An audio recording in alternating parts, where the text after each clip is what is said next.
Hi guys, welcome to my channel. Welcome back to those of you who have been here before.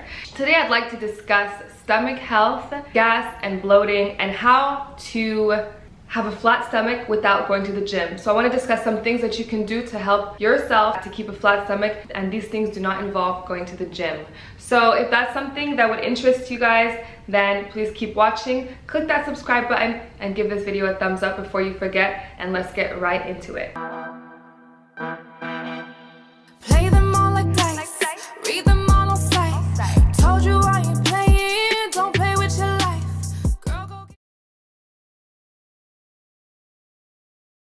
So the first thing that I'd like to mention, which is the fastest way to get a flat tummy, would be to get some lipo. Get some lipo. That's the fastest way, the easiest way. You don't have to go to the gym. If you can afford it, honey, then you can get yourself some lipo and do you. However, today I want to discuss some things that are a little bit less expensive, more budget-friendly ways to keep a flat stomach, and that are a little bit less painful and easier for everyone to access. So the first thing that I want to say before I get started is, if you're having a lot of, stomach bloating and cramping and stuff like that, you may have something wrong with your stomach, and you may want to get your stomach checked, your colon checked. You may want to go see a doctor first before you try any of these things that I'm about to tell you. You may have a bacteria, a parasite. A lot of people have bacteria like H. pylori and stuff like that cause bloating and indigestion, and they don't know it, and they're trying a lot of things to get rid of it and nothing works. But it's because you need to fix your gut first before you try any of these things. So the first thing I want to say is,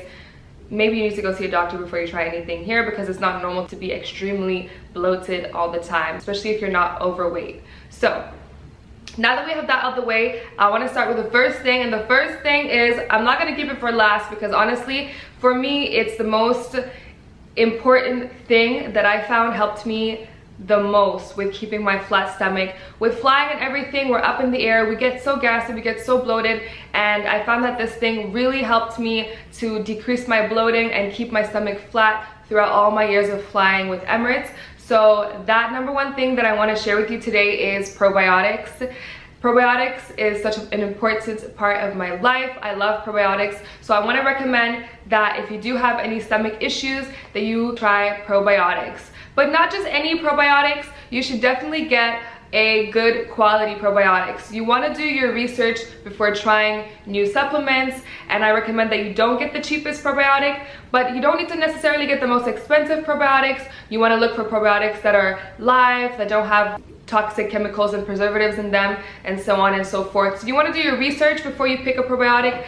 Every probiotic is not equal, and you can also include some more probiotic rich foods in your diet, like some fermented kimchi, some yogurt with a lot of probiotic in it. But probiotics is my number one tip for you today. What I usually like to do is I take a probiotic with a large glass of water before I go to sleep every night, and then in the morning when I wake up, about 30 minutes before I have my first meal, 30 minutes to like an hour maybe, it depends, I'll have a probiotic with a large glass of water as well, and I feel like that truly helps my digestion. It truly helps my bloating to stay down, and I'm really less bloated when I do these things. Not only are probiotics good for your stomach health and your bloating, they're really good for your immune system. Some of you may not know this, but a large percent of your immune system is actually in your stomach. So if you can establish good health in your stomach, then you can also help your overall immunity. So it's like a double win. So that's my number one tip for you today, is probiotics.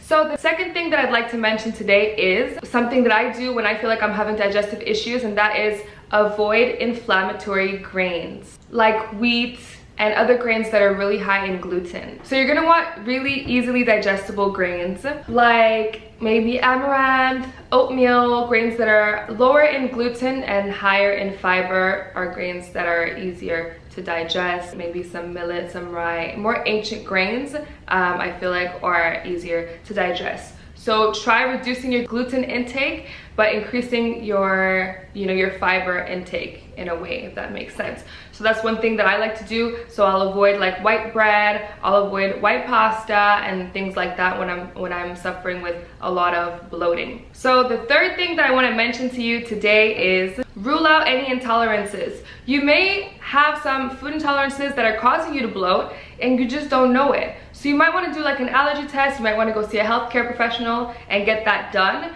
And you might want to check out if you're actually intolerant to gluten. A lot of people are intolerant to gluten, whether it's, you know, moderately or extremely intolerant, but a lot of people are intolerant to gluten and just don't know it. So you might want to get that checked out. And some people may have intolerances to other things like lactose and may not be realizing it, like eggs, and you may not realize it. So you might want to check out how those foods make you feel. If you don't want to go see a healthcare professional, you could even try some things at home by eliminating them. You may want to see how you feel when you don't eat those foods, how your bloating is when you do eat them, and so on and so forth. So rule out any food intolerances. I know for me, gluten does make me bloat, so obviously I try to stay away from high gluten grains as much as I can. And, you know, with anything, I would say don't be extreme. Don't completely take them out of your diet. You know, live your life, but just keep an eye out for high gluten grains. So the fourth thing that I'd like to mention today is gas. So there are two sources of gas in the digestive system. One is produced by bacteria in the gut. The other is air that you swallowed when you're drinking or eating. The biggest offender here is carbonated beverages, like soda or fizzy drinks. So they contain gases like carbon dioxide that may be released into your stomach after you ingest them. Other things like chewing gum, drinking through a straw, and eating while talking, or also eating while in a hurry, can also increase your amounts of swallowed air. So those are some things you want to be avoiding, is gas, carbonated drinks, and things like that. Even if it's carbonated water, Pepsi, whatever the case may be, even if it's a healthy carbonated drink. If you're suffering with bloating, then that may be something that you want to stay away from. I personally, I don't drink carbonated drinks, but if I do, the only one that I really would drink is like some carbonated water. I like my carbonated water. But obviously if I'm having issues with bloating, then that's something that I may stay away from. So that's just a recommendation. Now, the fifth thing that I want to mention today is sugar alcohols. Sugar alcohols are normally found in sugar-free foods like chewing gum. So I'm not talking about like drinking alcohol, I'm just talking about sugar alcohols. And chewing gum or diet drinks or diet foods that say sugar-free, normally they'll replace that sugar with sugar alcohols. They may cause digestive problems in high amount because the bacteria in your large intestine digest them and produce gas. Sugar alcohols are actually FODMAPs as well, so they're excluded on a low FODMAP diet. FODMAP diet, for those of you who don't know, is fermentable, I have to read this, fermentable oligosaccharides, disaccharides, monosaccharides, and polyols, which are short-chain carbohydrates that are poorly absorbed in the small intestine and are prone to absorb water and ferment in the colon. So you wanna exclude sugar alcohols from your diet. They may not be helping you with that bloating that you've been suffering with, so that's another recommendation. If you wanna read the ingredients label, some examples of them are xylitol, sorbitol, mannitol. There is a sugar alcohol called erythritol, and that may be better tolerated than others, but it can also cause digestive issues in larger amounts. So another thing that I want to mention that really helps with bloating, when you're around that time where you're really suffering with bloating, something that really helps me is food combinations. Some of you may or may not know this, but some foods don't digest well together. Some foods, when you eat them alone, they may not cause any issues, but when you eat them with something else, they may cause some bloating, some indigestion, and some problems like that. So you might want to have a look at food combination. I'm gonna insert a chart here with proper food combinations and what goes with what, but I highly recommend that you do your own research on Google because all the information is out there. Everything I'm sharing with you today is out there, it's on Google, and it's available for you. So that being said, I want to mention food combinations because that helps me a lot. So basically, essentially what food combinations is, most things go well with vegetables, but most foods go well with vegetables, but not with carbs. So for example, you don't want to eat fruits with carbs, fruits with rice, fruits with flour, because that will cause some bloating. Meats as well. Meats go good with vegetables, high fiber vegetables, but meats don't digest well with carbs. So I know you want to have that steak and those mashed potatoes, but that's not going to help your bloating, so you might want to stay away from mixing your meats with carbs. Instead, I suggest that you eat them with high fiber vegetables like some broccoli, some beans, some greens. I got beans, greens, potatoes, tomatoes, lamb, and stuff like that, whatever vegetable you prefer. I love broccoli, so that's usually what I'll substitute my potatoes with. And then if I want to have my potatoes and my carbs, then I'll also eat them with some high fiber vegetables, because most things go well with vegetables. So have a look at that food combination map and do some research and see, you know, what you've been missing basically, because a lot of people don't know this, but it's actually really interesting. So Google, do some research, but food combination is very important, so that's another thing that I recommend. Another thing that I like to do when I'm trying to reduce my stomach bloating is I don't eat too late. I like to give my stomach some time to digest everything properly and settle down. So typically on the days that I'm trying to practice this, you know, not eating too late to reduce stomach bloating, typically I'd stop eating around 7 p.m., around 8 p.m. 9 would be pushing it, but you know, it happens, we have busy lives, sometimes it's not possible to stop eating so early, but I like to leave a larger gap between the time that I'm not eating when I'm suffering with extra bloating. So you can try that and let me know in the comments below if it helps for you.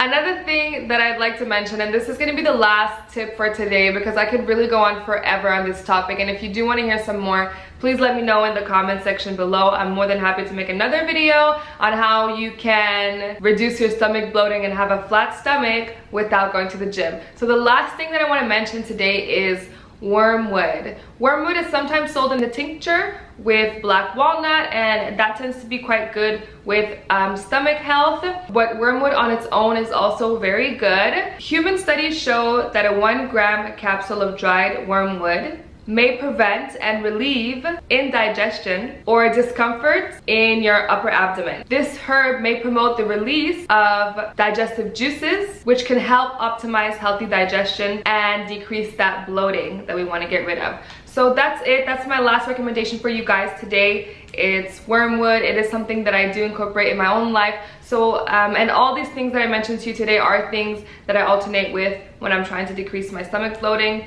And as you can see in the picture, my stomach is for the most part flat. And when it's not flat, these are some of the practices that I like to incorporate in my life to get it back to being flat. I can even show you right now with no editing.